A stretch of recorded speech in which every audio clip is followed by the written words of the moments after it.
नमस्कार। हमारे खास कार्यक्रम में आप सभी का स्वागत है। मैं हूं आपके साथ गौरी शंकर। उत्तराखंड में 10 मार्च को नतीजे आएंगे, रिजल्ट आएंगे, लेकिन उससे पहले चाहे कांग्रेस पार्टी हो, बीजेपी हो या फिर आम आदमी पार्टी, उनके बड़े नेता, स्टार प्रचारक दरअसल आराम कर रहे थे। मीटिंग का दौर चल रहा था, लेकिन अब पार्टी की तरफ से नया फरमान आ चुका है। फरमान आने से पहले कई बड़े नेता, बड़े स्टार प्रचारक उत्तर प्रदेश में दिख भी रहे हैं। तो अब कई स्टार प्रचारकों की लिस्ट भेजी गई है, चाहे वो कांग्रेस पार्टी की बात करें या फिर बीजेपी की। अब उन्हें उत्तर प्रदेश के चुनाव प्रचार में आप सब देख पाएंगे।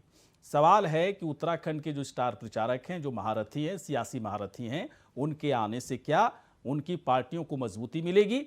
ये बड़ा सवाल है, इसी पर चर्चा करेंगे। और एक तरह से अच्छा भी कहा जाएगा कि जो आराम फरमा रहे थे उन्हें कम से कम ड्यूटी पर लगा दिया गया। इस पर चर्चा करेंगे, लेकिन पहले एक रिपोर्ट हम आप तक पहुंचाएंगे।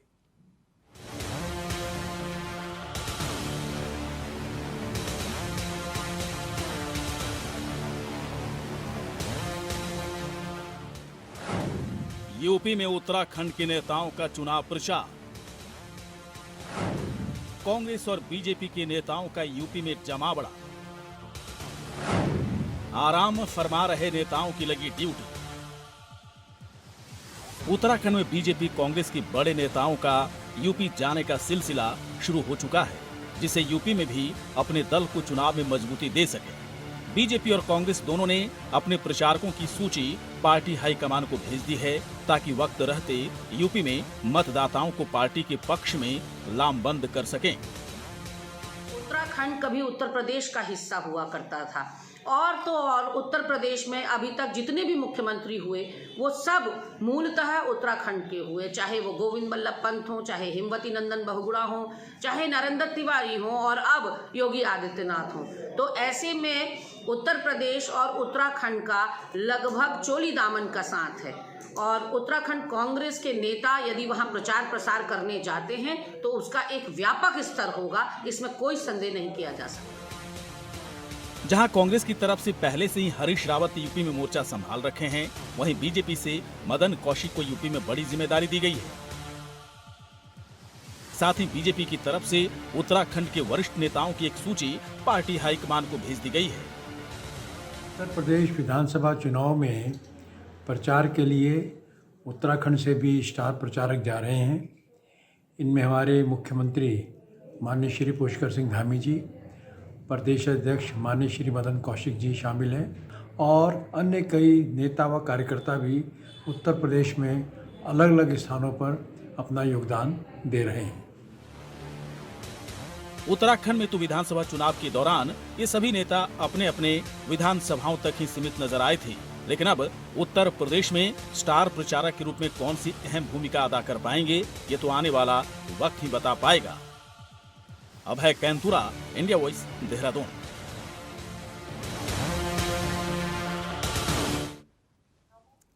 तो क्या वाकई में कुछ फायदा होगा अगर बीजेपी के स्टार प्रचारक जो उत्तराखंड में रहे हैं, वो बड़े नेता जैसे कि सीएम धामी वहां पहुंचते हैं, मदन कौशिक को भी बड़ी जिम्मेदारी माना जा रहा है कि दी जाएगी। कई अलग अलग जगहों पर मदन कौशिक की तरफ से चुनाव प्रचार किए जाएंगे। जो स्टार प्रचारक हैं बीजेपी के, चाहे कांग्रेस के, हरीश रावत बाकायदा वहाँ पर हैं। क्या इनके आने से उनकी जो पार्टी है उत्तर प्रदेश में उसे बल मिलेगा, मजबूती मिलेगा, और क्या रणनीति है? चलिए इस पर चर्चा करने के लिए इस वक्त हमारे साथ दो मेहमान हैं। बीजेपी के प्रदेश प्रवक्ता शादाब शम्स जी इस वक्त हमारे साथ हैं। शादाब जी, आपका स्वागत है। आम आदमी पार्टी के प्रवक्ता इस वक्त हमारे साथ हैं विशाल चौधरी। विशाल जी, बहुत बहुत आपका स्वागत है। शादाब जी के पास आते हैं। शादाब जी, क्या रणनीति है? उत्तराखंड मतलब अच्छा नहीं लगा क्या आप लोगों को कि थोड़ा चुनाव खत्म हो गया है, जरा आराम करने देते, 10 मार्च तक है ना, अब उत्तर प्रदेश में उन लोगों को लगा दिए, क्या हो जाएगा इससे?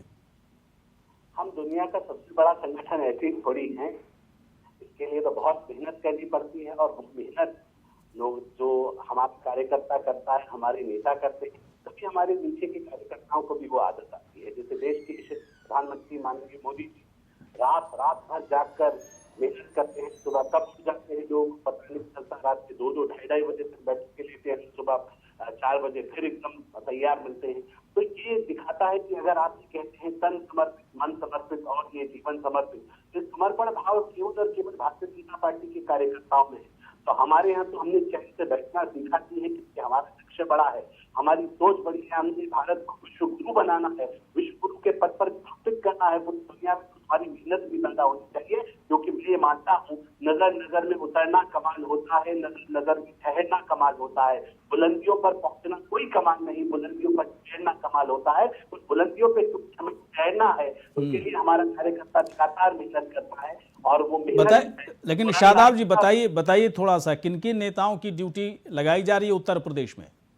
देखिए, उत्तर प्रदेश में हमारे माननीय मुख्यमंत्री, माननीय प्रदेश अध्यक्ष, हमारे पूर्व मुख्यमंत्रीगण, हमारे महामंत्री संगठन, उनके साथ पूरी टीम, हमारे सारे महामंत्री, सब लोग पहुंच गए हैं। गोरखपुर हमारे यहाँ से बड़ी टीम पहुंची है, अलग अलग स्टेट डिस्ट्रिक्ट वाइज हमारे यहाँ की टीम जा रही है। हम लोगों को भी जिम्मेदारी दी गई है, हो सकता है आजकल में हम लोगों की भी जिम्मेदारी वहीं पे लगे। गोरखपुर जाना था, मैंने किसी पर्सनल काम से यूज किया है। तो तमाम कोशिशें संगठन की रहती है कि हम ताकत छोड़ दे। लोग ईवीएम पे ठीकरा फोड़ते हैं, हम ठीकरा फोड़ने की नौबत नहीं आने देते। मेरा कार्यकर्ता पूरी जान लगा देता है और वो जान का सबूत होता है। ईवीएम खुलती है, हमारी जीत के खूबसूरत कमल खिलते हैं और उससे लोगों को तकलीफ होती है। और हम ये कह रहे हैं कि उत्तर प्रदेश बड़ा भाई और हम बड़े भाई छोटे भाई हैं। लेकिन सुनिए तो शादाब जी, सब ठीक है, सब देखिए सब ठीक है। अगर कोई राजनीतिक पार्टी है, उसका संगठन इतना मजबूत होता है तो सभी की ज़रूरत पड़ती है, सभी की सहभागिता की काफ़ी ज़रूरत होती है। इस आधार पर सभी नेताओं को वहाँ पर चुनाव प्रचार में लगाया है, जैसा आप कह रहे हैं।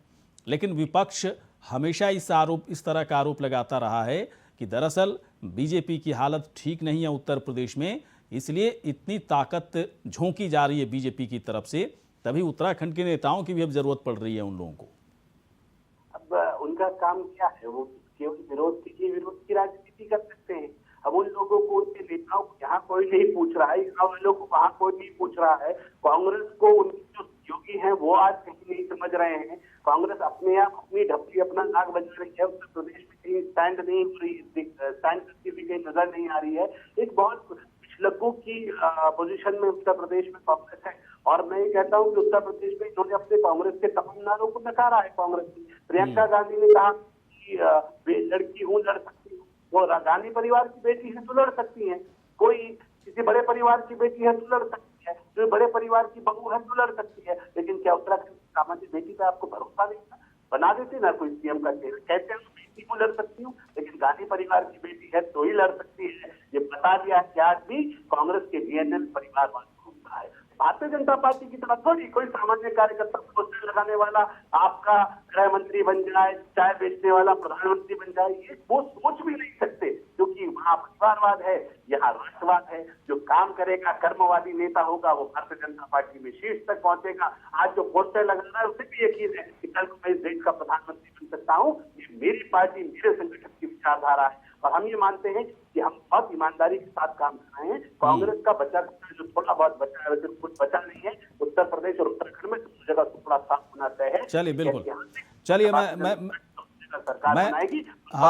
मैं थोड़ी देर में अब आता हूँ शादाब जी, थोड़ी देर में आता हूँ। देखिए आप ये कह रहे हैं कि हमारी इतनी बड़ी पार्टी है, इतनी बड़ी जिम्मेदारी है और हर लोगों की ज़रूरत हम लोग को पड़ती रहती है। इसका मतलब ये नहीं है कि हम लोग की स्थिति बहुत ख़राब है, इसलिए जगह जगह से नेताओं का जमावड़ा हम लोग लगा रहे हैं। और आप दावे भी कर रहे हैं कि प्रचंड जीत वैसे भी बीजेपी की हो रही है। चलिए इस वक्त अमरजीत सिंह, प्रवक्ता कांग्रेस पार्टी के भी जुड़ चुके हैं हमारे साथ। अमरजीत जी बहुत बहुत आपका स्वागत है सर। मैं आपके पास ही आ रहा हूँ अमरजीत जी। अमरजीत जी एक बात बताएं, बीजेपी का तो समझ में आता है कि उत्तर प्रदेश में बीजेपी का बहुत ही ज़बरदस्त पैठ है। पिछली बार बहुत ही शानदार जीत बीजेपी की तरफ से अर्जित हुई थी, इस बार भी दावे ठोके जा रहे हैं। हालांकि मुख्य मुकाबला अखिलेश यादव के साथ उनका हो रहा है। कांग्रेस पार्टी का ऐसा कुछ तो उत्तर प्रदेश में है नहीं, फिर आप अपने नेताओं को वहाँ क्यों भेज रहे हैं? क्या पर्यटन कराने के लिए भेज रहे हैं या फिर कुछ गंभीरता दिख रही है? हरीश रावत जी गए हुए हैं और भी कई स्टार प्रचारकों को भेजने की बात सामने आ रही। थोड़ा बताइए सर क्या रणनीति है? ऐसा ही बस टाइम पास हो जाए कुछ, है ना, 10 मार्च के पहले, ऐसा तो कुछ नहीं है।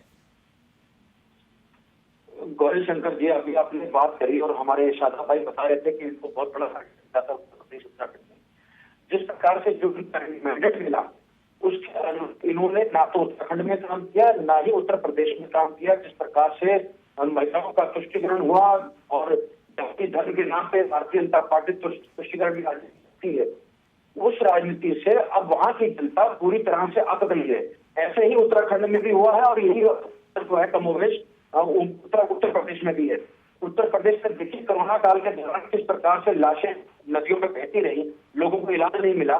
तो अब जो है कांग्रेस की तरफ वहां की जनता इस आशा उम्मीद के साथ देख रही है कि अगर कांग्रेस सरकार आती है तो ये परेशानी उन्होंने झेली, जिस प्रकार के तंज उन्होंने झेले, वो उससे उभारने का काम कांग्रेस पार्टी करेगी।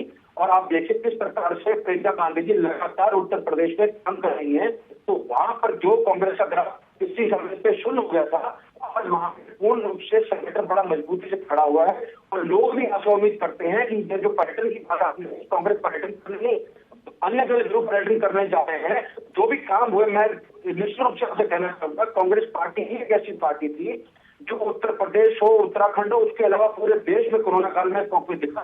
तो केवल कांग्रेस पार्टी थी, उन्हीं कामों के आधार पर आज उत्तर प्रदेश में भी नहीं है। माननीय हरीश रावत जी भी उन्हीं कामों को लेकर के बीच में जा रहे हैं। वो बता रहे जनता को जो होगा उसके साथ लखीमपुर खीरी विकास होगा। कोरोना काल में जो कांग्रेस ने काम किया, हम इन कामों को लेकर जनता के बीच में जा रहे हैं। आप इसे पर्यटन कहें, बड़ा दुख से लगता है, लेकिन निश्चित रूप से कांग्रेस पार्टी अपने काम को लेकर के जा रही है। और जो अन्य दल के वो तो देखिए कहीं वो तो कहीं आज थोड़ा रोकना चाहेंगे सर, रोकना चाहेंगे इस वक्त जरूरी एक खबर हम दिखाना चाह रहे हैं अपने दर्शकों तक को लेकर के चलते हैं सीधे प्रयागराज, जहां पर रोड शो देखिए, एक विशाल रोड शो इस वक्त हो रहा है। और कल भी एक बड़ा रोड शो हुआ था अयोध्या में और आज प्रयागराज में हो रहा है road show. CM Yogi Adityanath के नेतृत्व में भारी संख्या में बड़ा जन सैलाब देखिए उमड़ा है इस रोड शो में। और इस रोड शो में शरीक होने के लिए, सम्मिलित होने के लिए दूर दूर से लोग इस रोड शो में यहाँ पर पहुँचे हैं। तो प्रयागराज में सीएम योगी का रोड शो और सीधी तस्वीरें इस वक्त हम आप तक पहुँचा रहे हैं। और इस रोड शो, जैसा कि आप सभी को पता है कि आज 5वें चरण का आखिरी दिन है प्रचार करने का। शाम 6 बजे तक प्रचार खत्म हो जाएगा। उससे पहले तमाम पार्टियां जनता को साधने के लिए अलग अलग तरीक़ों से जनता को साधने में लगी हुई है। और इस रोड शो को देखने के बाद साफ तौर पर कहा जा सकता है कि कितना बड़ा जन समर्थन इस रोड शो को मिला है सीएम योगी आदित्यनाथ के नेतृत्व में जो इस रोड शो को निकाला जा रहा है। कल अयोध्या में जो रोड शो किया गया था सीएम योगी आदित्यनाथ की तरफ से भी काफ़ी विशाल रहा।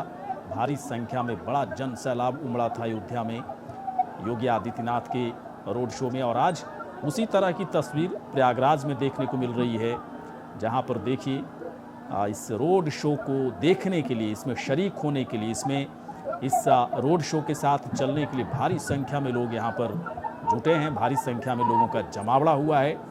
तो प्रयागराज में सीएम योगी का रोड शो, सीधी तस्वीरें हम आप तक पहुंचा रहे हैं प्रयागराज से।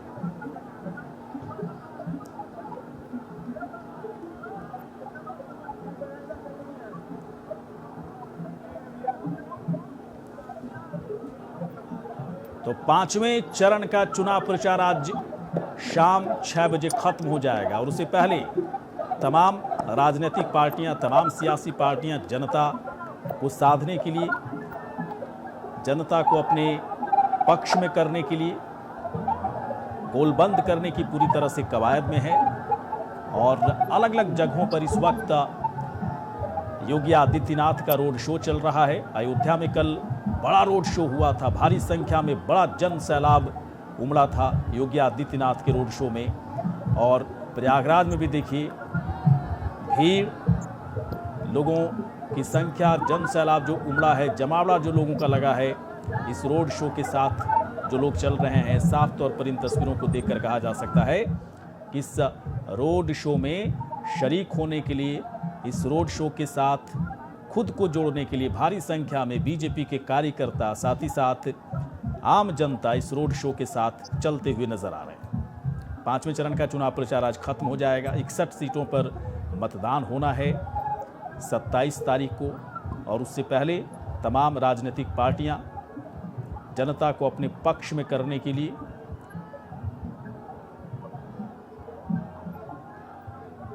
अलग अलग तरीकों से जनता के बीच में जाने के लिए एक जन समर्थन जुटाने की कोशिश हो रही है। तो प्रयागराज से इस वक्त जो सीधी तस्वीरें आप देख रहे हैं, योगी आदित्यनाथ, सीएम योगी आदित्यनाथ के नेतृत्व में एक बड़ा रोड शो, और सड़क पर जिस बस में वो सवार हैं, लोगों को देखिए किस तरह से भारी संख्या में लोग आगे पीछे इस बस के दिख भी रहे हैं। भारी सुरक्षा व्यवस्था भी दिख रही है। तो प्रयागराज में सीएम योगी का रोड शो, सीधी तस्वीरें इस वक्त हम आप तक पहुंचा रहे हैं।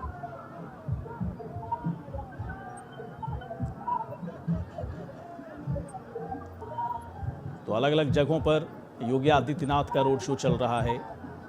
कल अयोध्या में बीजेपी के प्रत्याशी के समर्थन में लोगों से उन्होंने अपील किया कि भारी संख्या में बीजेपी के उम्मीदवार को आप लोग जिताएं।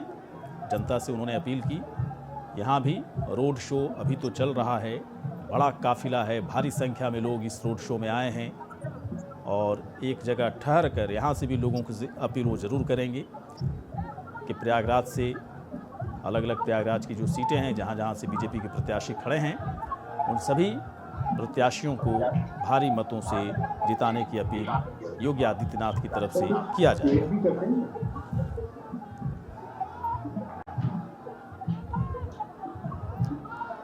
तो सीधी तस्वीरें इस वक्त हम आप तक पहुंचा रहे हैं प्रयागराज से, जहां पर योगी आदित्यनाथ का एक रोड शो और उसमें भारी संख्या में बड़ा जन सैलाब आप देख सकते हैं। इन तस्वीरों को देखकर साफ तौर पर अंदाजा भी लगाया जा सकता है कितना बड़ा जन सैलाब उमड़ा है इस रोड शो में शरीक होने के लिए।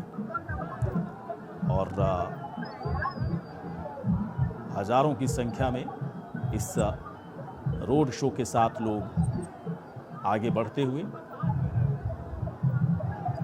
और एक जगह तय जगह पर इनकी बस रुकेगी, जहां पर वो लोगों से अपील करेंगे। प्रयागराज की अलग अलग सीटों से जो बीजेपी के प्रत्याशी खड़े हुए हैं, उन्हें जिताने की अपील सीएम योगी आदित्यनाथ की तरफ से किया जाएगा। आज 5वें चरण का चुनाव प्रचार चल रहा है। शाम 6 बजे चुनाव प्रचार खत्म हो जाएगा, यानी कि बस थोड़ी ही देर बचा है। 45 मिनट के बाद चुनाव प्रचार खत्म होना है और 5वें चरण का चुनाव प्रचार, आखिरी चुनाव प्रचार सीएम योगी आदित्यनाथ की तरफ से इस रोड शो के जरिए किया जा रहा है।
तो प्रयागराज से सीधी तस्वीरें इस वक्त हम आप तक पहुंचा रहे हैं। देखिए कितनी भारी संख्या में पूरे उत्साह और जोश के साथ बीजेपी के कार्यकर्ता, साथ ही साथ आम जनता इस रोड शो के साथ चलते हुए सीएम योगी आदित्यनाथ के नेतृत्व में एक बड़ा रोड शो का आयोजन किया जा रहा है प्रयागराज में।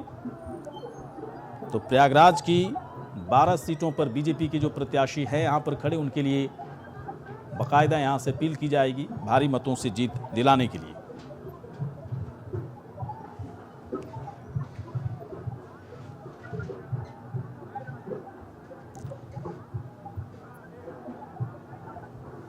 और आपको बता दें कि कुल 12 विधानसभा सीटों से 172 उम्मीदवार प्रयागराज से हैं अलग अलग पार्टियों के। फूलपुर विधानसभा सीट की बात करें तो 15 उम्मीदवार मैदान में हैं और प्रवीण पटेल जो कि भारतीय जनता पार्टी से प्रत्याशी बनाए गए हैं वहां से।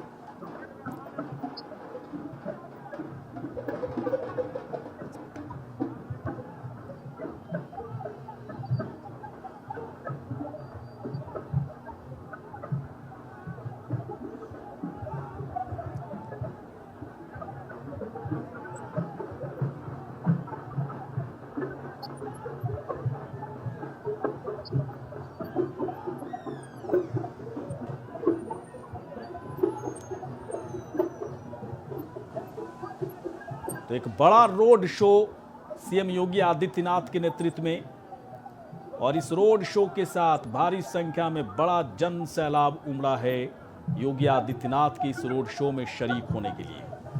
और आपकी नज़र जहां तक जा रही होगी, आप सिर्फ देख सकते हैं कितना बड़ा काफिला, भारी संख्या में लोग इस रोड शो के साथ धीरे धीरे चलते हुए।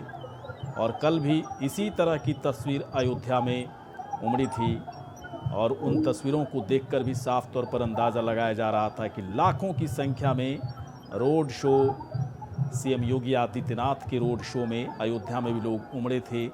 और प्रयागराज में जब आज इनका रोड शो चल रहा है तो यहाँ पर भी भारी संख्या में इस रोड शो की तस्वीरें, जो वीडियो इस वक्त आप देख पा रहे हैं, उसमें साफ तौर पर देखा जा सकता है कि कितना बड़ा भारी संख्या में लोग, बीजेपी के कार्यकर्ता भी हैं, साथ ही साथ आम जनता भी, जिनका जन समर्थन मिल रहा है।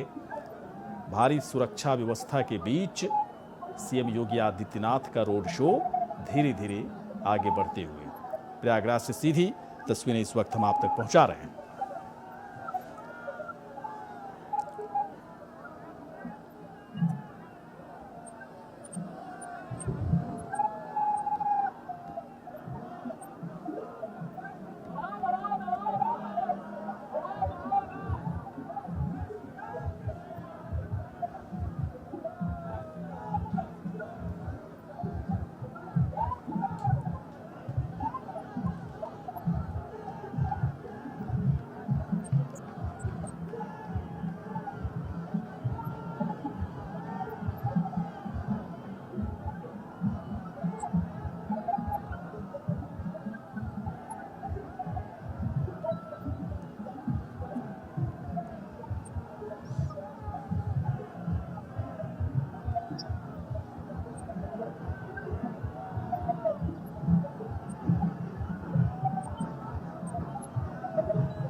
तो सीएम योगी आदित्यनाथ इस वक्त उनका एक रोड शो चल रहा है प्रयागराज में, सीधी तस्वीर हम आप तक पहुंचा रहे थे।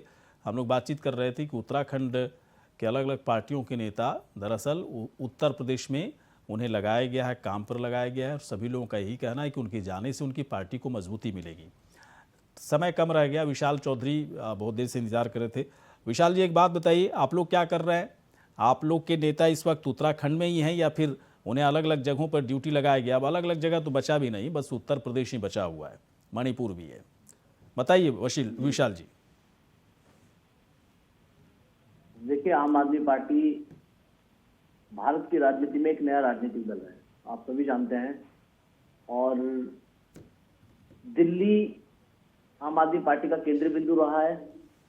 उसके पश्चात आज आप समझ सकते हैं और आप देख भी रहे हैं कि पंजाब के अंदर आम आदमी पार्टी पूर्ण बहुमत के साथ सरकार बनाने जा रही है। उत्तराखंड में भी हमने बहुत मजबूती से अपना चुनाव लड़ा है और उत्तर प्रदेश लड़ रहे हैं। और विगत 3 से 4 दिन से आप देख रहे हैं कि अरविंद केजरीवाल जी लखनऊ में भी लगे, इससे पहले वाले चरण में अन्य जिलों में भी लगने के कार्यक्रम तय हो चुके हैं। लेकिन मैं एक बात कहना चाहूंगा, बोलिए। कि भारतीय जनता पार्टी और कांग्रेस के जो नेता हम्म, आज उत्तराखंड से उत्तर प्रदेश जा रहे हैं, अब जनता इनसे प्रभावित होने वाली नहीं है, क्योंकि उत्तराखंड के 21 वर्षों में राजनीतिक रूप से उत्तराखंड की जनता को जो मिला, आज पूरे राष्ट्र के लोग उसका विश्लेषण कर रहे हैं। मेरी आवाज सुन पा रहे हैं आप?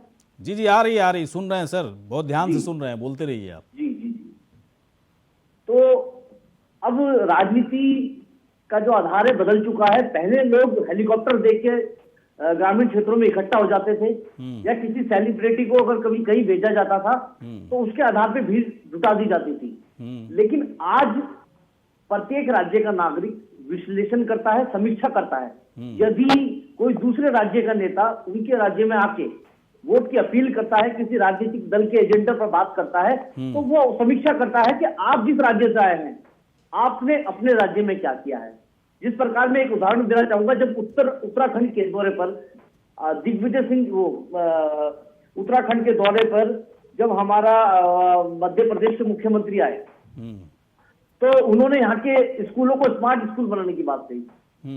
मैं आपको बता देना चाहूंगा कि 22,000 कमरों में 22,000 स्कूलों में एक कमरे में एक शिक्षक के माध्यम से कक्षाएं चल रही हैं। तो उन पर आरोप लगे। कहीं ना कहीं जनता जागरूक हो चुकी है, जनता अब सवाल करने की स्थिति में आ चुकी है।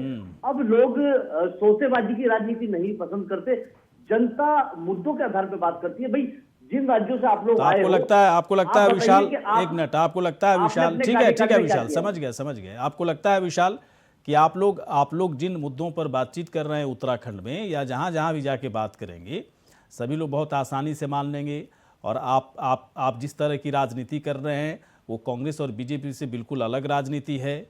आप मानते हैं इस बात को? क्योंकि देखिए कई सारी चीज़ें आम आदमी पार्टी में भी बाद में जब देखने को लोगों को मिली, तो लोगों को लगा कि भाई साहब पहले तो कुछ और ये लोग कहते थे, अब कुछ और कह रहे हैं। पहले चीज़ें और दिखती थी, अब कुछ और दिख रही हैं। किसी के पास पहले 1,000 रुपया था, अचानक मालूम चला कि वो 500 करोड़ का मालिक हो गया। ये तो आम आदमी पार्टी में हुआ है ना विशाल चौधरी जी? मैं आपको इस जिस बात पे राजनीति की जवाब बात देना कर रहे हैं उस राजनीति से आप लोग भी उस लपेटे में तो हैं। नहीं, देखिए आम आदमी पार्टी का मूल जो है वो समाज के अंतिम व्यक्ति का अंत्योदय है। हाँ। और हमारा एजेंडा भी मूलभूत आवश्यकताओं पर ही आधारित है। हम किसी भी राज्य में चुनाव लड़ रहे हैं तो वहाँ बिजली पानी की बात हमारी प्राथमिकता है। हाँ। तो उसकी प्रामाणिकता प्रत्यक्ष रूप से आपको दिल्ली में देखने को मिल रही है। क्यों आप लोग आप दिल्ली के क्यों अंदर दिल्ली वो आप लोग ऐतिहासिक- क्यों रट लगाते हो? दिल्ली सिर्फ दिल्ली करने से, अगर दिल्ली सर, आप मुझे बताइए, एक मिनट भाई साहब, एक मैं बांग्लादेश की मिनट, बात अगर करूंगा, दिल्ली जब अगर हमारी दिल्ली सरकार ही दिल्ली के में है, भाई साहब तो मैं सुनिए, दिल्ली तो के आधार पे ही तो बात करूंगा अगर ना। दिल्ली आप के मुझे विकास, बताइए कि मैं पश्चिम बंगाल की बात करूं क्या? विशाल हमें चौधरी जहां जी, बात जनता ने सुनिए, मौका बात दिया, सुनिए। जहां बहुमत बात दिया, सुनिए चौधरी जहां साहब, जनता बात ने हम पे सुनिए। विश्वास जताया, अगर मेरा काम दिल्ली करके दिखाया ना। दिल्ली के आपके विकास मॉडल को लोग अगर एक्सेप्ट कर लेते, तब तो आम आदमी पार्टी का भी स्वरूप ही कुछ और होता ना। इतनी जद्दोजहद क्यों करनी पड़ रही है छोटे छोटे जगहों आप ये पर, देखिए कि उत्तराखंड में, जिस पंजाब प्रकार के में? रुझान अगर एकदम पंजाब से की मिरेकल राजनीति में होता आपको कुछ देखने को उसमें, मिल तो रहे हैं। तब तो लोगों को पता चल ही जाता ना कि बहुत बेहतर काम कर रहे हैं। देखिए दिल्ली मॉडल, केजरीवाल मॉडल, ये सब अपनी जगह पर ठीक है, कीजिए, कोई दिक्कत नहीं। हर लोग, बीजेपी भी कहती है योगी मॉडल, कांग्रेस भी कह रही है प्रियंका गांधी के आने से उत्तर प्रदेश में बेहतरीन नहीं सर, मॉडल की चीजें बात अलग बदली है, हैं। उत्तराखंड लेकिन में कांग्रेस का हाल प्रत्येक को बड़ा प्रमाण अच्छा की है। जरूरत नहीं है ना। दिल्ली में हमने बिजली के बिल जीरो किए हैं ना, पानी का बिल जीरो किया है, महिलाओं को मुफ्त यात्रा करा रहे हैं, तीर्थ यात्रा बुजुर्गों को करा रहे हैं। हाँ। आप खुद देख सकते हैं कि 10 लाख रोजगार हमने उपलब्ध कराए हैं कोरोना काल में। और आप समझ सकते हैं कि दिल्ली का जो वित्तीय वार्षिक बजट है उसको हमने दुगुना कर दिया है इन मात्र 7 साल में। तो ये प्रत्यक्ष रूप से आप समझ सकते हैं आज के दिल्ली के जो स्कूल हैं उनकी प्रशंसा फ्रांस और अमेरिका जैसे देश कर रहे हैं। और कभी कोई सोच भी नहीं सकता था कि सरकारी स्कूलों में स्विमिंग पूल और वर्ल्ड क्लास लेवल के टर्फ ग्राउंड बना दिए जाएंगे हॉकी के। मतलब आप ये कह रहे हैं विशाल जी कि उत्तराखंड में आम आदमी पार्टी ही इस बार सबको दिख रही है, बाकी पार्टियों को तवज्जो नहीं मिलने वाली। चलिए मैं आता हूं थोड़ी देर के बाद, विशाल चौधरी जी आता हूं। अच्छा, एक अच्छी बात ये हो गई कि योगी आदित्यनाथ का वो रोड शो चल रहा था, इसके बाद हम लोग का समय थोड़ा निकल रहा था, हम लोगों ने कार्यक्रम को बढ़ा दिया है 6 बजे तक। कोई दिक्कत नहीं है सर ना आप तीनों को? बिल्कुल कोई दिक्कत नहीं है। चलिए सर, मैं आता हूँ शादाब जी के पास, मैं आता हूँ। शादाब जी एक बात बताएं सर, आम आदमी पार्टी कहती है केजरीवाल मॉडल, दिल्ली मॉडल, सब उसी पर लोग फोकस कर रहे हैं, उसी के आधार पर वोटिंग होगी। आप लोग तवज्जो देने के लिए तैयार नहीं है आम आदमी पार्टी को। मुझे थोड़ा सा ये बताएं, ये मॉडल का जो खेल चल रहा है, बहुत सारा खेल चल रहा है, उत्तर प्रदेश में भी बहुत सारा खेल चल रहा है, उत्तराखंड में खेल चल रहा है, एक्चुअल चीज़ क्या है? जनता से जुड़ने का जब वक्त था तब बीजेपी थी या नहीं थी? अगर थी तो क्या लग रहा है ये जो दावे अलग अलग तरीके से किए जा रहे हैं आम आदमी पार्टी कांग्रेस की तरफ से, क्या इसको कैसे आप लोग ले रहे हैं? बताइए शादाब जी। हेलो जी जी जी। बहुत मैं माफी चाहूंगा, मैं सुन नहीं पाया, जरा मुझे प्लीज दोबारा आप प्रश्न पूछ लेंगे तो आप लोग जो दावे कर रहे हो कि उत्तराखंड में मेरी सरकार बनेगी, कि अब जी। आम आदमी पार्टी कह रही है मेरी सरकार बनेगी तीसरा विकल्प, कांग्रेस कह रही है कि बनना तो कांग्रेस पार्टी की है, तो ये बीजेपी चूंकि सत्ता में रही है, बहुत सारे ऐसे मसले हैं जो बीजेपी के खिलाफ जा सकते हैं, वहां पर आपने एक तरह से कॉन्फिडेंस बिल्डिंग का काम किया जनता के लिए? देखिए, भारतीय जनता पार्टी ने बहुत ईमानदारी के साथ इस प्रदेश में उत्तराखंड में काम किया और 70 में से 57 सीटें भारतीय जनता पार्टी ने जीती और 57 सीटें जीतने के बाद हमने सबसे पहले उत्तराखंड को मुफ्त उपचार देने का जो वादा किया था उसे पूरा किया। और हमने कहा कि उत्तराखंड को मुफ्त उपचार, हर व्यक्ति को 5 लाख रुपए का मुफ्त उपचार हमारी सरकार ने दिया। हमने धर्म नहीं देखा, जाति नहीं देखी, क्षेत्र नहीं देखा, कांग्रेस भाजपा नहीं देखा। हमने बड़ी ईमानदारी से कहा कि हर उत्तराखंडी को मुफ्त उपचार मिलना चाहिए और हमने उपचार दिया। हमने कहा जो वादा किया था अपने मैनिफेस्टो में राजधानी गैरसैंड का कि हम ग्रीष्मकालीन राजधानी बनाएंगे, हमने वो वादा पूरा। हमने कहा जो हमने कमिटमेंट किए थे 1.5 लाख करोड़ रुपए डबल इंजन की सरकार ने उत्तराखंड के ऊपर खर्च किए इसके मजबूती से इसके पैरों पे खड़ा करने के लिए। सोचिए 55-60 सालों में अगर इस गति से हमारा विकास होता तो आज हम स्विट्जरलैंड से ज्यादा खूबसूरत होते, लेकिन बदकिस्मती की तमाम सरकारों ने हमारे साथ सौतेला व्यवहार किया, कभी हमें अपनों की तरह देखा नहीं, अपनों की तरह समझा नहीं, तो इसलिए हम उस विकास की गति को पकड़ नहीं पाए। लेकिन इस डबल इंजन की सरकार ने जिस तरह से काम किया, चाहे ऑल वेदर रोड हो, चाहे बाहर ट्रेन चढ़ाना हो, आरओबीज हो, फ्लाईओवर्स हो, नए नए रोड्स हो, पीएमजीएसवाई की रोड्स हो, वो सबने बताया कि एक ऐतिहासिक काम उत्तराखंड में हमारी डबल इंजन की सरकार ने किया और लोगों ने उसे सराहा है और उसके नाम वोट किया है। विपक्ष के पास भी हमारा विरोध करने के लिए कुछ मुद्दे नहीं थे, वो केवल चुनाव है तो चुनाव के लिए विरोध करने के लिए आ गए। हमारी सरकार ने कोरोना काल में एक ऐतिहासिक काम किया, वो सबके सामने है कि हमने कितना अच्छा काम किया। कांग्रेस के नेता तो तब अपने अपने घरों में बैठे हुए थे जब हम जिंदगी और मौत से हमारे कार्यकर्ता लड़ रहे थे। तो ईमानदारी के साथ सरकार ने काम किया है और उस काम का एप्रिसिएशन, उस काम का फल जनता ने हमें सब चुनाव में दिया है। अभी तक जितने चुनाव इस प्रदेश में हुए, चाहे वो लोकसभा चुनाव हो, चाहे वो निकाय चुनाव हो, चाहे वो पंचायत चुनाव हो, सहकारिता चुनाव, सब में हमने ऐतिहासिक जीत। चलिए मैं आता हूँ शादाब जी, मैं थोड़ी देर के बाद मैं आऊँगा। इस वक्त अमरजीत जी भी हमारे साथ जुड़े हुए हैं। अमरजीत जी, एक बात बताएं, आप लोग कहते हैं ना कि कांग्रेस पार्टी को इस बार उत्तराखंड में किसी तरह की कोई दिक्कत नहीं होने वाली है, क्योंकि एंटी इनकम्बेंसी है, सरकार ने कोई काम नहीं किया, बार बार लोग सीएम बदलते रहे, इसका मतलब ही साफ था कि काम नहीं हो रहा था, इसलिए बीजेपी को कुछ प्रयोग करने की ज़रूरत पड़ गई ताकि जनता के बीच में गलत संदेश नहीं जाए। क्या यही सब सोच करके कांग्रेस को लग रहा है कि वो आगे निकल जाएगी, या फिर पूरे 5 साल में कांग्रेस ने खुद को बेहतर किया, जनता के बीच में खुद को बेहतर तरीके से अपनी जड़ों को मजबूत किया? क्या कुछ किया 5 साल में, या फिर चुनाव के ठीक पहले आप लोग एक्टिव हुए? अमरजीत जी सुन पा रहे? जी प्रकार से जी बोलिए। और इससे पहले देखिए किस प्रकार से जनता पार्टी को इतना बड़ा मैंडेट मिला पिछले 5 साल में, और इस 5 सालों का भारतीय जनता पार्टी ने जनता के उस मैंडेट का दुरुपयोग किया और समय बर्बाद करके जो विकास होने चाहिए थे उस मैंडेट के आधार पे डबल इंजन सरकार के नाम वो कोई विकास नहीं हुआ। और लगातार कांग्रेस जो है जनता के बीच में गई, जनता के बीच में जाकर के विपक्षी पार्टी होने का पूरा दायित्व निभाया, जनता को जागरूक किया, जनता के मुद्दों को लेकर के हमने सरकार को कटघरे में लाने का प्रयास किया। आप तमाम देख लीजिए, इनको 3 मुख्यमंत्री बदलने पड़े, और इसलिए बदलने पड़े क्योंकि विपक्ष मजबूत था। अगर विपक्ष मजबूत न होता तो 3 मुख्यमंत्री ना बदलने पड़ते, तो अपने हर फैसलों को लेना था।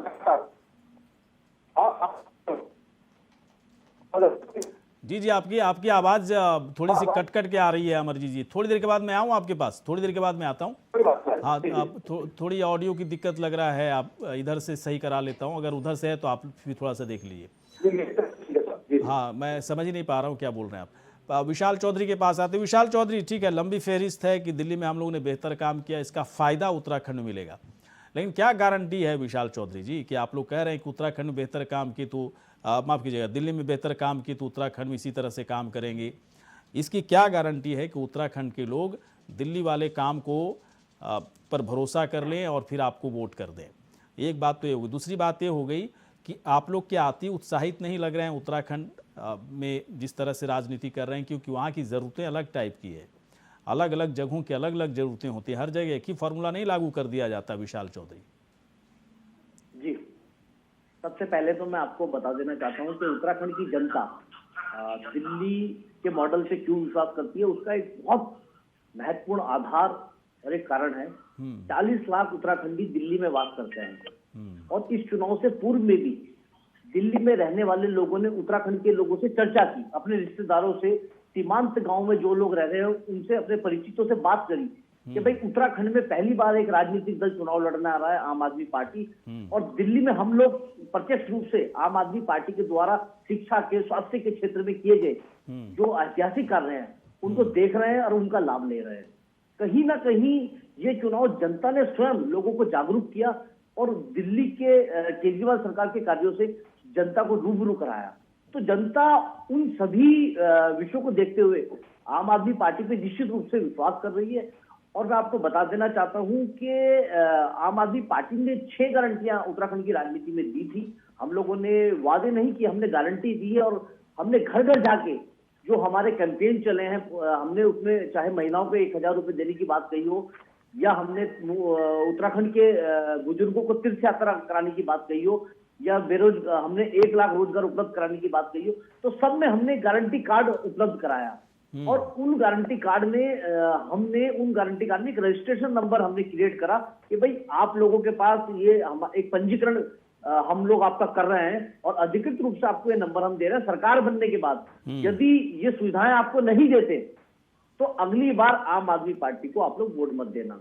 और भारत की राजनीति में एकमात्र राजनीतिक दल ऐसा है जिसके मुखिया ने ये दिल्ली चुनाव में कहा था कि भाई यदि मैंने काम किया हो अरविंद केजरीवाल ने तो मुझे वोट देना, अन्यथा मुझे वोट मत देना। मैं आपको बता देना चाहता हूं कि आप मदन कौशिक जी की बात कर रहे हैं। मदन कौशिक जी उत्तर प्रदेश में जाकर वोट की अपील कर रहे हैं। जिन क्षेत्रों में इनकी सभाएं लगाई जा रही है या जिन विधानसभाओं में मदन कौशिक जी के कार्यक्रम लगाए जा रहे हैं, वहां की जनता के अखबार नहीं पढ़ती, चाहे आज सोशल मीडिया नहीं देखती, वो खुद नहीं पूछेंगे कि संजय गुप्ता लखतर के जो विधायक का विधानसभा का प्रत्याशी हैं, आपके ऊपर आरोप लगा रहे हैं अपने प्रदेश अध्यक्ष के ऊपर कि हमारे प्रदेश अध्यक्ष ने उत्तराखंड में भारतीय जनता पार्टी के प्रदेश अध्यक्ष ने भीतरघात करके हरिद्वार में विधायकों को हराने का काम किया है। अगर आप यही बात हरीश रावत जी के लिए मैं कहना चाहूंगा, जब हरीश रावत जी उत्तराखंड से उत्तर प्रदेश में चुनाव प्रचार के लिए जाएंगे तो क्या उन पर आरोप लगेगी? जी हरीश रावत जी, आप बताइए कि आपके कार्यकाल में विशाल जी आप ये कह रहे हैं, स्कूल बनाए, मतलब विशाल जी आप ये कह रहे हैं कि उत्तराखंड के चाहे बीजेपी या कांग्रेस के नेता जो उत्तर प्रदेश में जा रहे हैं चुनाव प्रचार करने के लिए, दरअसल इससे बहुत ज्यादा फायदा नहीं होगा, नुकसान हो जाएगा, क्योंकि इन लोगों ने उत्तराखंड में कुछ काम नहीं किया और ये बात उत्तर प्रदेश की जनता को पता है। ये आप दावे कर रहे हैं। अमरजीत जी आपकी आवाज ठीक हो गई सर? जी मुझे आवाज आ रही है। हाँ ठीक है, अब सही आ रही है सर। अमरजीत जी एक बात बताएं, आप ठीक है, इसमें कोई दिक्कत नहीं है कि कौन कहाँ जाकर चुनाव प्रचार कर रहा है, किसी को सवाल उठाना भी नहीं चाहिए, लेकिन मैं एक बात पूछना चाहता हूँ, क्या आप लोग पूरी तरह से आश्वस्त हैं कि 10, चूंकि आप लोग कह रहे हैं ना कि 10 मार्च आने दीजिए, सब नतीजे सामने होंगे और आप लोग जो दावे कर रहे हैं बिल्कुल सही साबित होंगे, क्या आपको नहीं लगता ऐसा कि इस बार उत्तराखंड में कांग्रेस के लिए जो चुनाव था बहुत टफ रहा होगा? क्योंकि एक तरफ बीजेपी और दूसरी तरफ आम आदमी पार्टी की तरफ से ही बाकायदा खूब मेहनत की गई है, तो कुछ तो नुकसान पहुंचाएगा ना, आम आदमी पार्टी की तरफ से कुछ तो नुकसान पहुंचेगा। और नुकसान किसका होगा? मुझे लगता है सबसे पहला नुकसान तो कांग्रेस पार्टी का ही होगा। कैसे देखते हैं सर इसको? ये समीकरण हमारा आपको अगर अच्छा नहीं लग रहा है तो मुझे काट सकते हैं, मुझे सही कर दीजिए आप। नहीं गौरी शंकर जी, आप बिल्कुल, मुझे लगता है आपका आंकलन लगभग सही है कि ये जो चुनाव था हमारा 2022 का बहुत टफ चुनाव था, क्योंकि भारतीय जनता पार्टी जिस प्रकार से धनबल से चुनाव लड़ रही थी, इस मामले में कांग्रेस पार्टी पूरी तरह से कमजोर थी। और दूसरी बात जो आपने कही आम आदमी पार्टी को लेकर के, आम आदमी पार्टी जो मैं पहले भी अक्सर कहता रहा हूं ये भारतीय जनता पार्टी की बी टीम की भूमिका निभा रही है। तो निश्चित रूप से आम आदमी पार्टी से कांग्रेस का जो वोट का थोड़ा बहुत नुकसान होगा, लेकिन हमने इसकी तरफ ध्यान देते हुए जनता के बीच में इनकी बातों को लेकर के गए। हमने जनता को बताया किस प्रकार से आम आदमी पार्टी भारतीय जनता पार्टी की बी टीम के रूप में काम कर रही है। केवल और केवल ये वोट कटवा की राजनीति करने यहाँ पर आए हैं। तो मुझे लगता है कि उत्तराखंड की जनता जागरूक है। निश्चित रूप से जो हमने दृष्टिकोण दिया है, हमारे पास तो कोई जुमले हैं नहीं भारतीय जनता पार्टी की तरह, हम तो भारतीय जनता पार्टी की तरह जुमलेबाजी नहीं कर सकते। हम जनता के बीच में अपना दृष्टिकोण लेके कर गए हैं और वो दृष्टिकोण को लेकर के जनता को समझ में आया कि ये इस वक्त चुनाव जो है वो रोजगार पर है, महंगाई पर है, महिला सुरक्षा पर है, अस्पतालों को लेकर के है, गैस सिलेंडर की जो बात हमने करी, तमाम इन मुद्दों को लेकर हम जनता के बीच में गए। और भारतीय जनता पार्टी के आप कोई भी चुनावी भाषण सुन लीजिए, इन्होंने केवल और केवल तुष्टीकरण की राजनीति की है, हिंदू मुस्लिम के नाम पर वोट को जो है लेने का काम किया है। तो जनता जागरूक है, निश्चित रूप से जनता हमारी सुनेगी। और भारतीय जनता पार्टी में जिस प्रकार की खलबली है आप देख रहे हैं, कभी कोई निशंक से मिलने जा रहा है, कहीं निशंक जी धामी जी से मिलने जा रहे हैं, और किस प्रकार से अभी विशाल चौधरी जी भी बता रहे थे, इनके अपने ही नेता अपने ही लोगों के ऊपर भीतरघात का आरोप लगा रहे हैं। तो ये भारतीय जनता पार्टी की बौखलाहट है और निश्चित रूप से कांग्रेस पार्टी पूर्ण बहुमत के साथ वापस सत्ता में आ रही है और सत्ता में हम आएंगे और जनता ने जो हमसे अपेक्षा की है उसको हम पूर्ण करने का काम भी करेंगे। अच्छा, तो मुख्यमंत्री कौन बनेंगे? ये समय आने पर बताएगा, इसमें मैं अभी क्या बता सकता हूँ, ये तो टैग मंडल जो तय करेगा, हमारा शीर्ष नेतृत्व तय करेगा। अच्छा, ऐसा क्यों हुआ अमरजीत जी? 10 तारीख तक अमरजीत जी, आपको पता लगेगा, हमें पता लग जाएगा। अमरजीत जी, ऐसा क्यों हुआ था, मुझे थोड़ा सा बताइएगा, चूंकि आप कांग्रेस पार्टी में हैं, कई चीजें आपको पता रहती होंगी, कि हरीश रावत ने ऐसा लगा कि उन्होंने एक तरह से पासा फेंका, मुख्यमंत्री अपने, है ना, मुख्यमंत्री बनने का पासा फेंका, फिर अंदर आपकी पार्टी के अंदर खेमेबाजी होने लगी, भीतरघात होने लगे, कई वरिष्ठ नेताओं की तरफ से कहा जाने लगा कि नहीं ऐसा नहीं है, हाईकमान की तरफ से तय चीज़ें होंगी। और एकदम से जब दूसरी बार मीडिया की तरफ सवाल पूछा गया कि सर आप बन रहे हैं मुख्यमंत्री, तो पहले तो उन्होंने कहा था कि या तो हरीश रावत मुख्यमंत्री बनेगा या घर पर बैठेगा, बाद में उन्होंने कहा कि नहीं ऐसा नहीं है, सो ऊपर से जो तय होगा वही होगा। ये मतलब किसी तरह का प्रेशर, दबाव डाला गया हरीश रावत जी के ऊपर कि आप इस तरह का बयान क्यों दे रहे हैं, क्योंकि आप लोगों को बड़ी फजीहत हो जाती है उनके बयानों से। शंकर जी, मुझे लगता है आपने सवाल भी किया और आपने इस सवाल में आपने जवाब भी दे दिया। बोलिए सर, अपना जवाब बोलिए, आसान कर दिया आपके लिए, फिर भी बोल दीजिए। बात भी चली, जैसे मुख्यमंत्री का कौन दावेदार होगा, जो बड़े नेता हैं, कोई भी उसमें बड़ी बात नहीं है, सभी इच्छुक हो सकते हैं, लेकिन मैंने आपसे कहा ये सब विधायक मंडल तो तय करेगा। ऐसे तो प्रीतम सिंह जी ने भी कहा भी अगर मुख्यमंत्री की बात आती तो मेरे चेहरे में क्या कमी है, इसमें कोई एतराज नहीं, हर आदमी मुख्यमंत्री का दावेदार होगा, लेकिन निश्चित रूप से इसका फैसला आखिरी दिन होगा 10 मार्च के बाद, जब चुनाव के नतीजे आ जाएंगे। आप देखोगे कांग्रेस पार्टी ने पूरा चुनाव एकजुटता के साथ लड़ा है, कोई मतभेद नहीं, कोई विरोध नहीं। लगभग हमारे जितने भी विरोधी हमसे छुटक के गए थे, सब लोगों ने अपने नाम वापसी लिए, क्या अमरजीत जी कोई खींचातानी नहीं है उत्तराखंड के अंदर की मुख्यमंत्री कौन बनेगा, कोई खींचातानी नहीं, क्योंकि कई लोगों के नाम सामने आ जाते हैं। हरीश रावत तो खुद ही उन्होंने कह भी दिया था। आप गौरी शंकर जी, आप कांग्रेस की तरफ देख रहे हैं, आप ये देखिए ना, भारतीय जनता पार्टी ने धामी जी के चेहरे पर चुनाव लड़ा और आज जो है अलिंग बलूनी जी का नाम आगे किया जा रहा है, कहीं ना कहीं पीछे से उनके नाम आ रहे हैं और आज उनको अपनी कुर्सी खिसकती नजर आ रही है। तो कभी वो निशंक से मिल रहे हैं, कभी त्रिवेंद्र रावत से मिल रहे हैं, तो ये सब लॉबिंग हो रही है भारतीय जनता पार्टी में। मुझे लगता है कि आपको कांग्रेस की चिंता कम करनी चाहिए, आपको देखना चाहिए भारतीय जनता पार्टी के अंदर जो गुटबाजी है वो सतह पे आ रही है, वो आम जन देख रहा है उस बात को। तो क्या अमरजीत जी कहीं ऐसा, अमरजीत जी कहीं ऐसा तो नहीं कि हरीश रावत नतीजा इनको वहां भुगतना पड़ेगा। अमरजीत जी कहीं ऐसा तो नहीं कि हरीश रावत हर अगले दिन कुछ अलग तरह का बयान देते हैं, इससे बचने के लिए उनको उत्तर प्रदेश आप लोग भेज दिए कि वहीं रहेंगे, चुनाव प्रचार में फंसे रहेंगे? हरीश रावत जी बहुत बड़ा चेहरा है, राष्ट्रीय नेता है हमारे, वो प्रदेश के नेता नहीं है।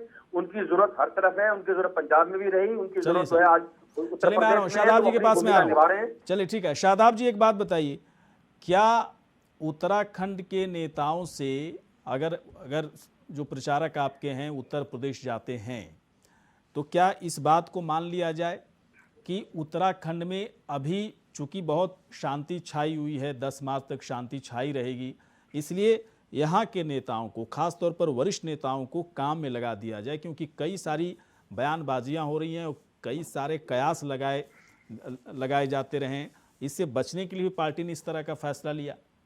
नहीं नहीं बारिश भाई बिल्कुल नहीं है। हमारे लोग, हमारे नेता बहुत जिम्मेदार हैं और सब लोग बहुत सोच समझ के बोलते हैं। 10 तारीख तक अभी मैं अमरजीत भाई को सुन रहा था, उन्होंने बिल्कुल सही कहा कि हमारे यहाँ सब दावेदार हैं। उनके यहाँ वाकई अगर 11 विधानसभा जीती तो 11 के 11 दावेदार थे। अब इस बार तो कमी आने वाली है, 11 से इकाई पे समटेंगे, तो जो 5-7 आएंगे शादाब भाई, मुझे आपकी आवाज कम आ रही है, थोड़ा सा ठीक से बात करिए, मेरे को आवाज कम आ रही है आपकी। जी जी, मैंने कहा कि 5-7 सीटें जो आएंगी और जो सारे दावेदार होंगे। और कोई बात नहीं, 10 तारीख तक दावेदार रह दीजिए, 10 तारीख तक तो कम से कम सपना देखने दीजिए, क्योंकि न नौमन तेल होगा न राधा नाचेगी, तो इन्हें सोचने दीजिए 10 तारीख तक। 10 तारीख के बाद तो जो पिटारा खोलेगा, भारतीय जनता पार्टी सरकार बनाएगी। और कांग्रेस उस वक्त इत्मीनान से, आराम से रेस्ट मोड पे है। अगले 5 साल इन्हें रेस्ट करने के लिए दिया जाएगा।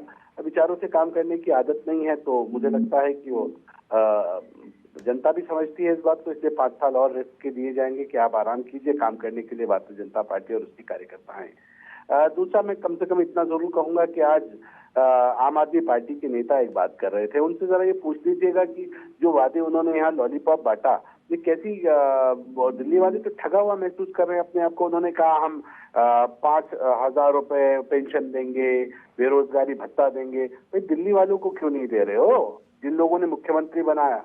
अब वो तैयार बैठे हैं, यहाँ का तो चुनाव निपट गया, अब दिल्ली की खैर मनाइए, वो बताएंगे आपको कि जो लॉलीपॉप आप यहाँ बांट रहे हैं तो वो दिल्ली में क्यों नहीं दे रहे हैं आप।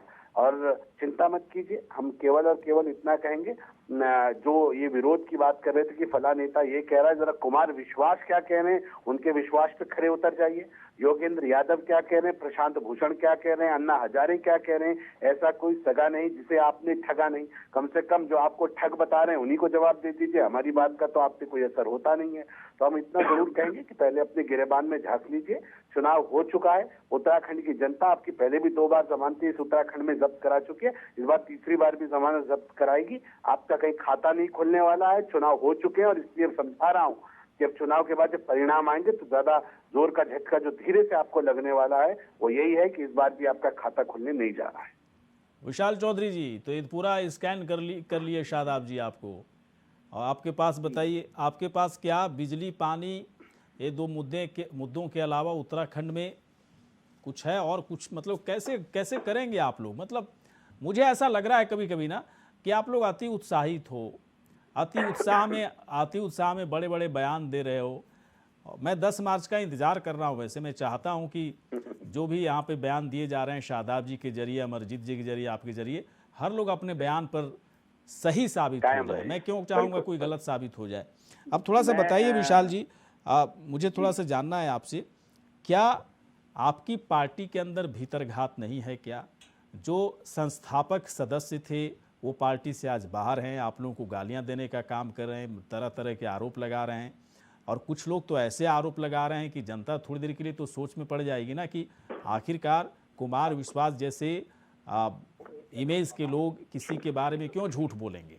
विशाल चौधरी जी। देखिए गौरीशंकर जी, भारत की राजनीति में आम आदमी पार्टी जिस प्रकार से आगे बढ़ रही है, पिछले मात्र 7 साल के अंदर एक राज्य में सरकार और दूसरे भारत के एक बड़े राज्य में पंजाब में हम सरकार बनाने की स्थिति में आ रहे हैं, तो भारतीय जनता पार्टी और कांग्रेस दोनों ही राजनीतिक दल बौखलाए हुए हैं। अभी मुझसे पूर्व भारतीय जनता पार्टी के प्रवक्ता साहब ने कहा है कि कुमार विश्वास जी का हमने विश्वास जीतने की बात कर रहे हैं कि आपको इनका तो पहले विश्वास जीत दीजिए। सर आप ये बता दीजिए कि चुनाव से, पोलिंग से, पंजाब की पोलिंग से 3 दिन पहले एक प्रायोजित कार्यक्रम चला कि एक गाजियाबाद के कवि अरविंद केजरीवाल जी को आतंकवादी कह रहे हैं और उनको क्या पुरस्कार मिलता है? वायु सेना की सुरक्षा दे दी जाती है। गुरमीत राम रहीम जो कहीं ना कहीं विशाल चौधरी पे आए हैं। अच्छा विशाल चौधरी जी, कुमार विश्वास ने जो चैलेंज दिया था अरविंद केजरीवाल को, उस चैलेंज को एक्सेप्ट किए, पूरा किए या नहीं किए? वो उन्होंने चैलेंज दिया था ना कि अगर तकलीफ हो रही है आतंकवाद वाले मसले पर तो आप बोल करके देखिए कि खालिस्तान मुर्दाबाद, खालिस्तान के हम समर्थक नहीं है, खालिस्तानी आतंकवादी हैं, ऐसा उन्होंने फिर कहा या नहीं कहा? मैं बताता हूं, अरविंद केजरीवाल जी ने उनकी बात का, पहली बात तो कुमार विश्वास जी का जो बयान था हाँ। वो प्रायोजित बयान था भारतीय जनता नहीं, पार्टी के उसके बाद समर्थन में उन्होंने वो बयान चुनौती दिया दी गया। थी कि अगर मैं आपको सब बता कुछ देना सही चाहता है हूं, तो अरविंद केजरीवाल ऐसा अरविंद बोले। जी ने कहा है, हाँ। गौरीशंकर जी मेरी बात सुनिए, अरविंद जी ने कहा है कि मैं भारत का एक ऐसा आतंकवादी हूँ। नहीं, उसके बाद का वो भ्रष्ट स्वीट नेताओं को डर आतंकवादी लगता कह है। रहे थे वो नहीं, उसके बाद जो चुनौती जो दी गई कुमार विश्वास की तरफ जी। से कि अगर सब कुछ ठीक है, अरविंद केजरीवाल इधर उधर की बातें ना करे, ये बोल के दिखा दे कि खालिस्तान के हम समर्थक नहीं हैं, खालिस्तान मुर्दाबाद और खालिस्तानी आतंकवादी हैं, ऐसा बोल के दिखा दे।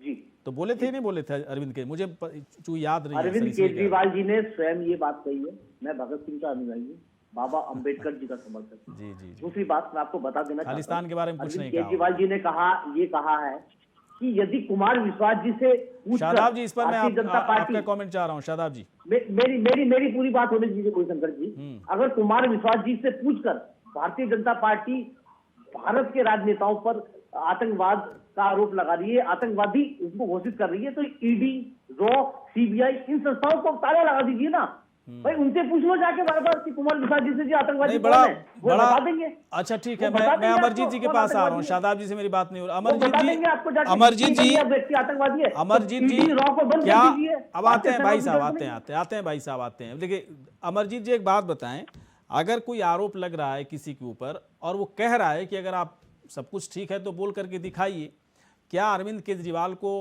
उनकी चुनौती को एक्सेप्ट करने की ज़रूरत थी या नहीं थी? उनको करना चाहिए था, नहीं करना चाहिए था?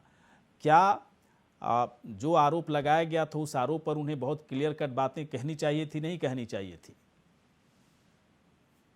निश्चित रूप से देखिए, केजरीवाल जी जो कहते हैं करते नहीं, आप उनसे सवाल करेंगे वो इधर उधर की बात करते हैं। इनको जनता के बीच में जाना चाहिए था, जो सवाल सामने आ रहे थे उसका स्पष्ट जवाब जनता को देना चाहिए था। क्या वो खालिस्तान की निंदा करते हैं? एक बार भी उन्होंने ऐसी निंदा की पब्लिक प्लेटफॉर्म पे आकर के? नहीं। तो सीधा सीधा है, क्योंकि इस वक्त उनको पंजाब के चुनाव नजर आ रहे हैं और मुझे लगता है निश्चित रूप से वो इसका समर्थन करते हुए इस वक्त केवल वोट किस प्रकार से मिले इसकी राजनीति कर रहे हैं। उनको कोई देश की सुरक्षा से मतलब नहीं, कोई देश विरोधियों से इनका कोई मतलब नहीं। मैं एक बात कहना चाहूंगा अमरजीत जी, कि जब चुनाव आते हैं तो आप स्कूल, अस्पताल और रोजगार, शिक्षा की बात क्यों नहीं करते? और मैं आपको मतलब आतंकवाद, मतलब ये इस बयान का कोई आधार था 2 दिन पहले? आप मुझे बताइए, एक व्यक्ति जो स्कूल अस्पताल बना रहा है और जिसकी प्रशंसा विदेशों में हो रही है, वो अचानक आतंकवादी घोषित कर दिया आप लोगों ने। आपके पास कोई एजेंडा नहीं है, कोई विजन नहीं है, कोई बात नहीं है। बीजेपी के लोग भी धार्मिक तुच्छीकरण की राजनीति कर रहे हैं, आप लोग भी इस तरीके की बात कर रहे हैं। भैया बताइए ना, 5 साल में आप लोगों ने क्या किया? की बात करी आप अभी, आज अमरिंदर सिंह जी जाकर भारतीय जनता पार्टी में शामिल हो रहे हैं, आप हमें बीजेपी की बी टीम बता रहे हो। आप खुद बीजेपी की बी टीम को पिछला कार्यकाल उत्तराखंड का उदाहरण देखने तो मुख्यमंत्री बीजेपी का था, कैबिनेट मंत्री सारे किसके थे? कांग्रेस के थे। आज अमरिंदर सिंह को कहा सहज महसूस हो रहा है। मोहल्ला क्लिनिक का हाल कोरोना काल में क्या रहा, ये पंजाब पार्टी सबसे ज्यादा मोदी में जाके बैठी है। मोदी जी मौत हुई वो दिल्ली में बीजेपी और कांग्रेस मिलकर किसको हराना चाह रहे हैं? ठीक है, अच्छा अच्छा, एक मिनट आप दोनों रुकिए। शादाब जी जुड़े हुए हैं। शादाब जी, आप, मैं एक सवाल पूछा था इनसे, विशाल चौधरी से, मुझे लगा कि पता नहीं मैं भूल गया हूं, लेकिन मुझे याद नहीं आ रहा है कि केजरीवाल के सामने एक बड़ी चुनौती रखी गई थी कुमार विश्वास की तरफ से कि खालिस्तान के मसले पर सही सही स्टैंड बताइए। ये बाकायदा कुमार विश्वास की तरफ से सवाल किया गया, इधर उधर की बात मत करो, खालिस्तान के बारे में तुम्हारी क्या सोच है बताओ। और विशाल चौधरी जी भी इधर उधर की बात कर रहे हैं।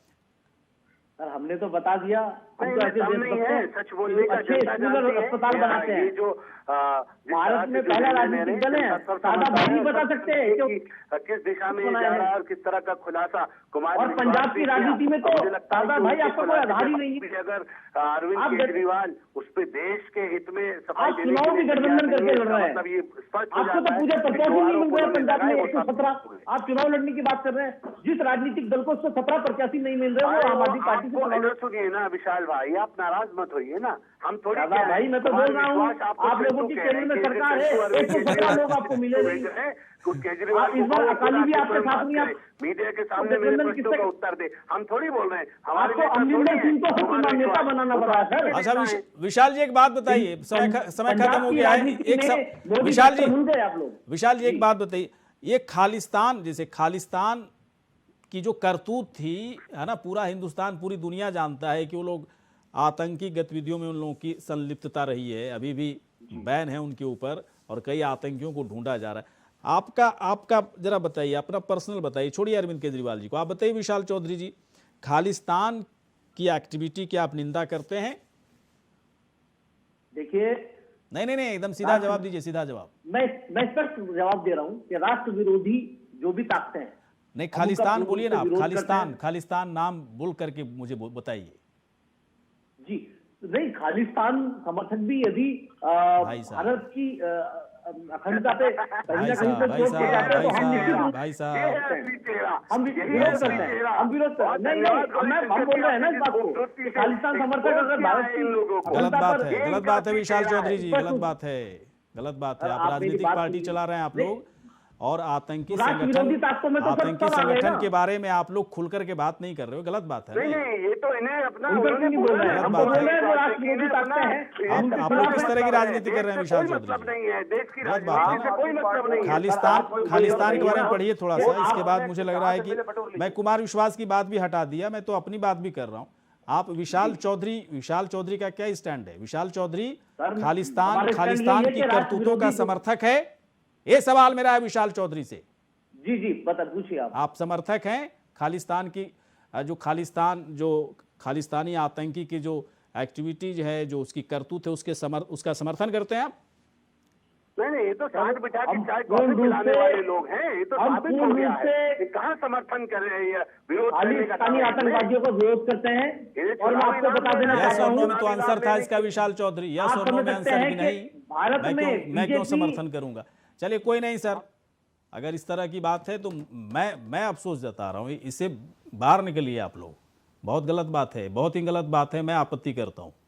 आपको तो खुल करके बोलना चाहिए था ना। अभी खालिस्तान से संबंधित तमाम आतंकी जो देश विरोधी काम कर रहे हैं, उसकी विशाल चौधरी उसकी निंदा करता है, आम आदमी पार्टी उसका निंदा करता है। यही तो बोलना था आपको, क्यों नहीं बोला आपने? वादी गतिविधियों में जो भी लोग संलिप्त हैं, हम उनका कहीं ना कहीं खालिस्तान आतंकी नाम लेने में दिक्कत हो रही है क्या कुछ आपको? सर, खालिस्तान बोलिए ना, खुल के बोलिए ना, क्या हकला क्यों रहा है? खुल के बोलिए सर। खालिस्तानी आतंकवादियों का हम पूर्ण रूप से विरोध करते हैं, जो भी भारत की यही तो पूछा था भाई साहब। चोट पहुंच- चलिए, आप सभी आप यहाँ पर आए, बहुत बहुत शुक्रिया, धन्यवाद सर। इसी के साथ खास कार्यक्रम इतना ही, नमस्कार।